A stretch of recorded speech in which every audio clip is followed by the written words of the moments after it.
The topic on a lot of Chicago Bulls fans' minds, especially with this recent uptick in play, is how much money is Josh Giddey going to be worth on the open market when he hits restricted free agency this upcoming summer? We'll talk a little bit about that and compare it to a contract of another point guard that got paid over last offseason. We're also going to check into some of the storylines, the midseason storylines I mentioned in the midseason episode. We're going to do all that, plus dive a little bit into the mailbag and preview tonight's game. We're getting into all that and more right after this.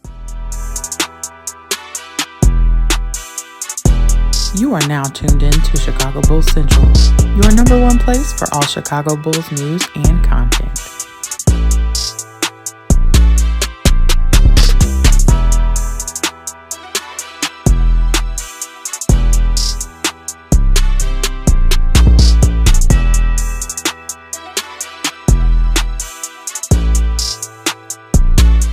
What's going on, Bulls fans? Welcome to another episode of Chicago Bulls Central, your number one spot for everything Chicago Bulls related. I'm the host there, Hayes, but more importantly, you guys can follow the channel at Bulls Central Pod on every social media platform we happen to be on. With that said, let's go ahead and get into this content for today, y'all. And Josh Giddey is, of course, with his performance last game, is a topic that's been discussed around a lot of Bulls fans, Bulls content creators, Bulls pundits, all those type of things. Is just discussing what the future of Josh Giddey is going to be, right? Is this run from him? Is this sustainable? We'll see. That'll be proven over the course of the season. But another fair question, right? And I say fair question. It is what it is there. Is that how much of this is, can you really factor in on it just being because of Zach LaVine being gone, the team being bad, not having a lot of expectations, and can Josh Giddey repeat this, or can he do this type of play when he's on a better team? And here's what I'll say to that, right? Josh Giddey was on one of the best up-and-coming teams in the Western Conference over the last few years. It's not like that team didn't win games. And I know people are going to go to, well, Hayes, there was a reason why that team stopped playing him in key times. And here's the thing. I think everybody likes to go to how their season ended last year in the playoffs, and people quite forget that in the series prior to that, they tried to employ the same tactic on Josh Giddey, and it didn't work because Shai Gilgeous-Alexander and Jalen Williams were hitting their shots. Now, I'm not blaming Josh Giddey's performance on just those guys. No, Josh Giddey still needs to be a better player. He needs to be a more complete player. We actually have a comment from Josh Giddey in which he talks about his defense, where I think it's kind of very glaring in regards to how he had to be defensively on that team. But let's not act like Josh Giddey was the only reason the OKC Thunder lost that playoff series last year. No, it wasn't. It was also due to the fact that the team that they were up against employed a strategy that meant that they had to hit their open shots, and they didn't. Jalen Williams and Shai Gilgeous-Alexander in that series missed wide open three-pointers and only hit them at an almost 27 and 28% clip, respectively. So, it is what it is when it comes down to that. I think that Josh Giddey can absolutely contribute to a winning team. I think that question that people ask, that it's fair because of how much he's upticked since the Bulls have embraced, so to say, being bad or traded Zach LaVine away. I can't really say embraces. This team is still definitely trying to win basketball games. But Josh Giddey, it comes down to that is a huge question in this, is that how much of this do you expect to get from Josh Giddey once the team finally is in a place where it's better? And I mean, we got 3 years at minimum, maybe 3 to 5 years at minimum until we're really another competitive team to answer that question. But we'll see where the truth lies in that. But I said I had a quote from Josh Giddey, right? In regards to Josh Giddey said this in regards to his defense. With the team I was on, we had such an elite defense that sometimes it was just by default I would relax on that side of the ball because I knew I had such great defenders around me. Whereas here, we might not have that same type of personnel around me, so it's got to be a group effort. That's why I'm taking on bigger challenges. That's why that's the only way to get better, by testing yourself to make these top guys to take on these top guys across the league.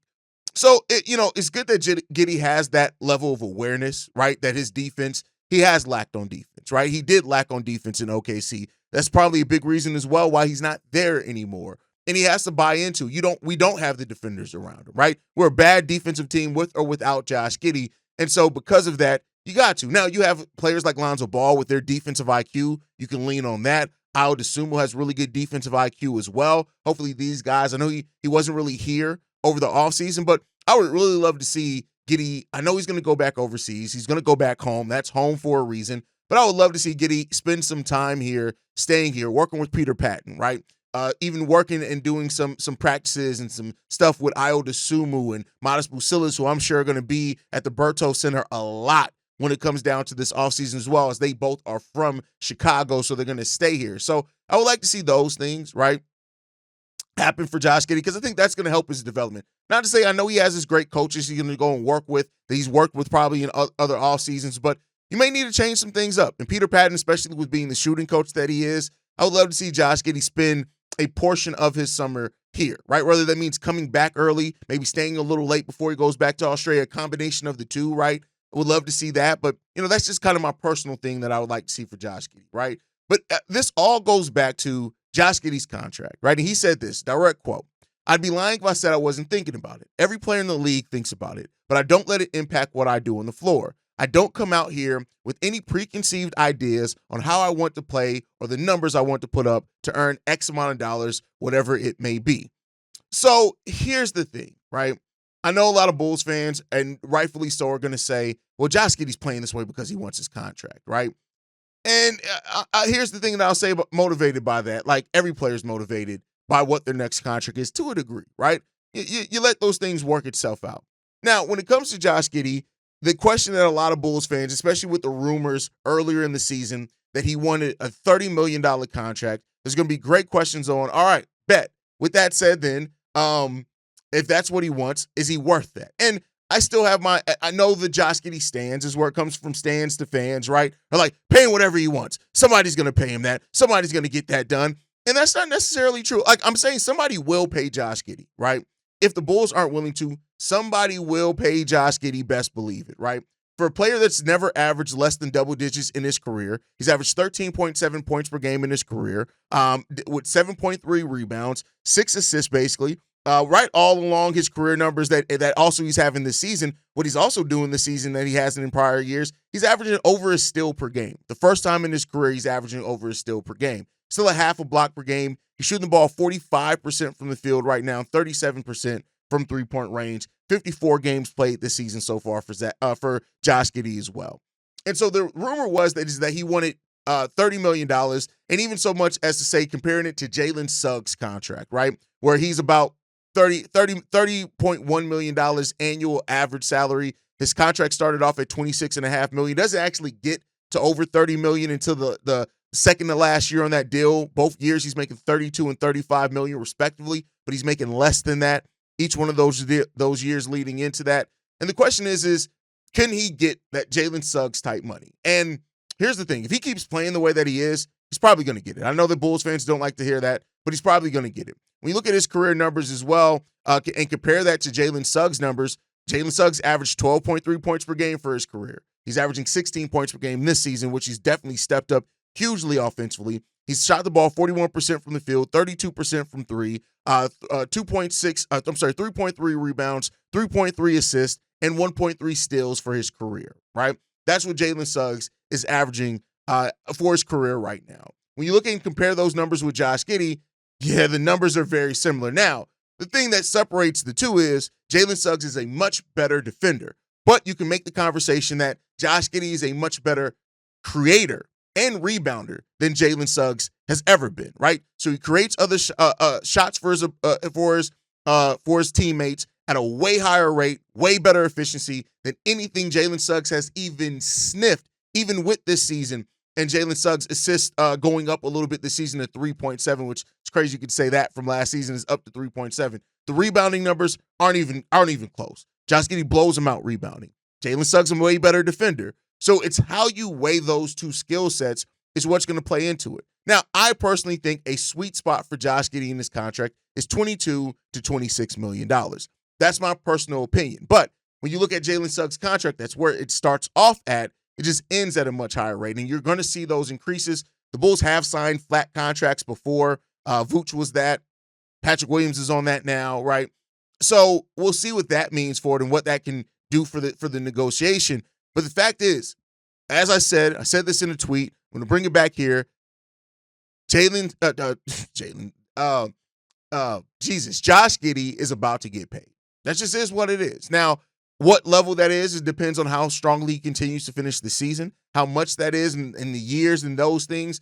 It all plays into how Josh Giddey finishes this season. But he's making a case for himself. We'll see what the future does hold. But let me know what you guys think down below. What is, and I know I checked in on this at the beginning of the season, the middle of the season. We're going towards the end of the season now with 24 games left. What right now do you feel is a fair market value for Josh Giddey on his next contract? Let me know that down below.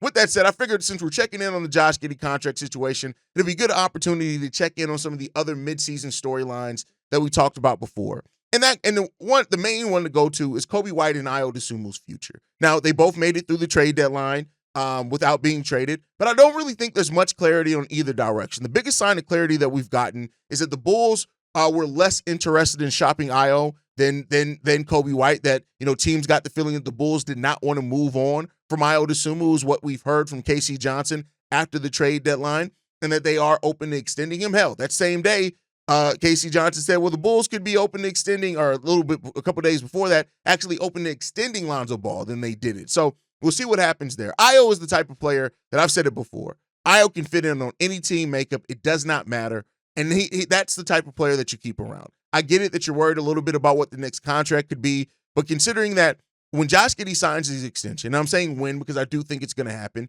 he'll be the only Chicago Bull making over $20 million other than Nikola Vucevic. And we know that Vuce may be traded in the offseason or at the bare minimum, his contract expires at the end of next season. So Josh Giddey's the only future Bull right now making over $20 million. You still have to reach a salary cap floor. So I do think Io, Coby, one of those guys is getting an extension, if not both of them. There's still a world in which both of them do. But that's the kind of biggest clarity that we've gotten on Io's situation, is that at the trade deadline, it seemed like the Bulls were less interested in talking Dosunmu trades, and therefore, pretty solid sign that he's going to stay here with Chicago. Now, other than that, with Coby, we don't really know what's going on with Coby White, right? We know that the Bulls changed Coby White's role, which I do think has affected him. His own inefficiency, he's always been a streaky player. That's affected him as well, right? The fit with Josh Giddey, some people think that they'll eventually figure it out. And it's fair to think that, right? I think we've seen players as well kind of have that first season where they don't necessarily, the fit isn't always the best, and they kind of figure it out in the offseason. The coaches have more data to look at rather than the theoretical coming into the year, and maybe they can figure out how to get Coby and Josh Giddey to work better as a backcourt together.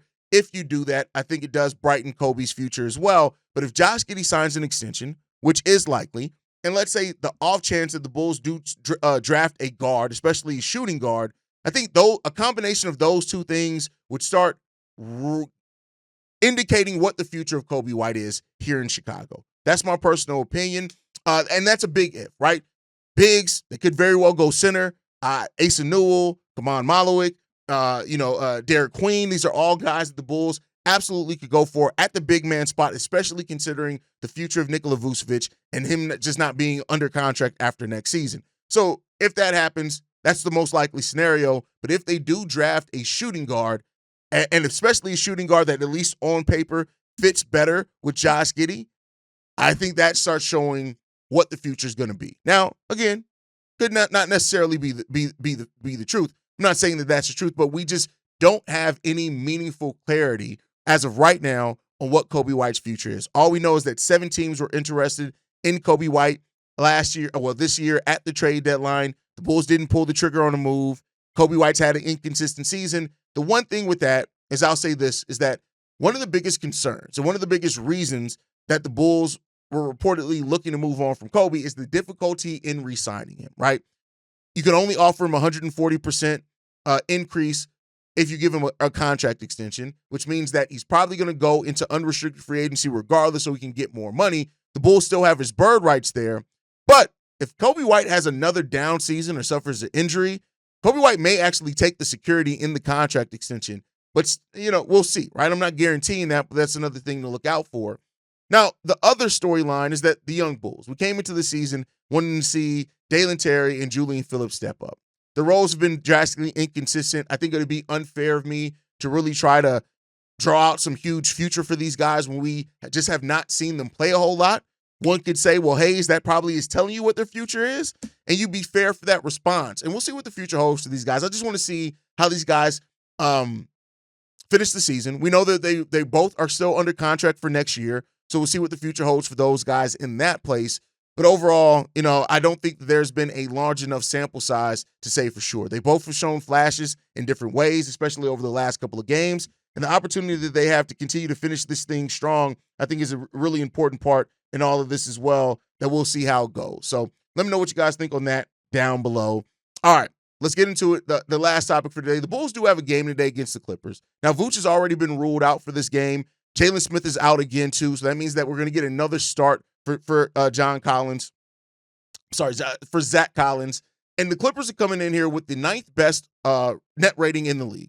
They're 22nd in the offensive rating and 3rd on defensive rating. That defense, that's going to be what could potentially cause the Bulls some fits today, is the defensive side of the ball. The Bulls have to be prepared for that. If they're not prepared on the defensive side of the ball, it's going to be a long, ugly night for the Chicago Bulls there. So they got to be prepared. They got to be prepared. They got to see what they can bring. And if the Bulls aren't, they're going to get cooked. And they're going to get cooked badly. So we'll see what the Bulls are prepared for tonight, because they got to get it ready. They got to get it ready to go, because if they don't, it is going to be ugly, ugly, ugly, ugly, ugly, with the way that the Clippers can play defense, man. Now, the Bulls' offense, has been really kind of the one thing that you can look at that, at times the offense looks really, really good, especially when they're playing with the lead and things like that. There's been times where the offenses look like god-awful trash, right? So, especially with Giddy now kind of running the show a little bit more, he's still sharing some of that. We got to watch yourself. The Clippers are also number 1 in steal percentage in the league, so you got to watch out for how they play those passing lanes. The Bulls have been susceptible to turnovers before, and if they fall into that area, it's going to be ugly again. So we'll see how the Clippers can get going. They're 2-3 in their last 5 games, and 11-9 in their last 20, and 4-6 in their last 10. So this is a matchup where the Bulls, as always with every matchup, they have to be on their P's and Q's. If they're not, they will get cooked tonight. Specifically looking to see if Josh Giddey can continue his streak, right, and still playing good, playing active on both sides of the ball. Get Coby White wake up a little bit more. Kevin Huerter, Modest Bucelis, how do these guys pick up off their last games as well? Does Io play today? Does Lonzo play today, right, with the laceration, which had to be pretty bad for him to miss the remaining of the game. These are all things to watch out for in this game, and we'll see if the Bulls can pull out a victory. I know most of us are hoping they're not going to be able to, but we'll see if they can pull out a victory there. But you guys can let me know how you feel on all that down below. With that said, we do got one voicemail to get into, man. This one's from Jeremy. Hey, what up, Hayes? This is Jeremy in Oklahoma again. I'll just jump right into it. I was watching the show, and Bones, I don't know what the hell you're talking about. You don't like Giddy. You don't have any substance. You just don't like him. Don't bring up the fact that Javon Carter's a ball-headed hoe. Hell, he sucks. We know it. You find a reason to not like Giddy, and then now you're trying to flip it around on your last call like it's not an issue. You just don't like him. You see people looking at him wondering what he's doing with the ball. Get the hell out of here. It's got to be the dumbest shit I've heard. Don't try to call in and, people dog on this guy and dog on that guy and justify what you said about Giddy. You just don't like the guy. And that's fine. All right? I get it. People call in and critique people. That's what we do here. I'm a big Dalen Terry guy. I love the kid. Some people don't like him. Doesn't matter what he does. So, I don't see what you're talking about coming in here. Hayes, you talked about Javon Carter, and I don't do that. I've been a Bull fan. Man, whatever. Bro, I'm 50. I've been a Bull fan my whole damn life. My son's named Jordan, all right? Got a damn Bulls hat on every fucking day. So I don't really know what the point of your call was. It sounds like you got a little butthurt, because he called you out about your Giddy hate. But other than that, let's just keep it moving. I'm glad you've been a fan for a few years. And I've been sitting here, waiting, watching my whole damn life. So, I'm sorry I got a little fired up and see red. I'm out, Hayes. Here's the thing, Jeremy, especially with like 8 Lives voicemail and whatnot. Like, I get it that we all have players that we just disproportionately don't like, right? And the thing is that I'm fine with people who say that. Like, just say, hey, I just don't like his game. But when you try to factor in and say things like, oh, I saw players just look at it when he was just standing around with the ball, that has never happened, right? And that's where, 8 Lives has been in his feelings a little bit in the comment section and stuff since then. But that's just where, I'm all for honest critique. No, there's no player, none, no matter how much I like him or dislike anybody. There's no player that's beyond criticism. No single player. Hell, LeBron James and Michael Jordan weren't above criticism. So there's not that. But when it's just plain hate just because you don't like a player, then I'd rather you just say that. And that's the thing is just be real with how you feel. Just say, hey, listen, Josh Giddey's not the player that I want to be on this Bulls team going forward. I don't want to see him. I don't care that he's solid at assistant creating. He's just not the guy that I just don't want him on this team. It's still hate, but at least at that point it can be respectable hate because you're at least standing by the fact that you just don't like the guy's game, right? Rather than try to make it be or try to backdoor way into, players were just watching him stand around or just watching him not do nothing with the ball. That's never happened. That's never happened. Now, you can say the players may have been looking at him not and fight over screens on defense, and that's the thing. That's where the problem stands at, right? Is that why am I making your point better than what you can make it? Because your point's not rooted in actual basketball. It's rooted in wanting to hate. And that's just the thing that I get it. The season has left a lot of sour taste in the mouth. Trading for Josh Giddey, changing Coby White's role is the reason a lot of Bulls fans have been frustrated because they wanted to see what Coby was going to look like, being able to come into the same role he left last season with. That's all fine, right? But at some point, you just got to grow past just blatant hate and just let's actually talk basketball, right? But hey, that's my thought process. Thank you, Jeremy, for calling in, man. This is why I rock with the audience, man. Make sure you guys are following us at Bulls Central Pod. You can send us any feedback, questions, comments, concerns, bullscentralpod@gmail.com. Lastly, if you want to leave a text message and our voicemail for the mailbag, the number to do so, 773-270-2799. We are the number one spot for everything Chicago Bulls related, but that's thanks to you lovely and beautiful people. And like I like to end every episode on, go Bulls. Love you guys. See red if you can, y'all. Peace. This has been a presentation of the Break Media.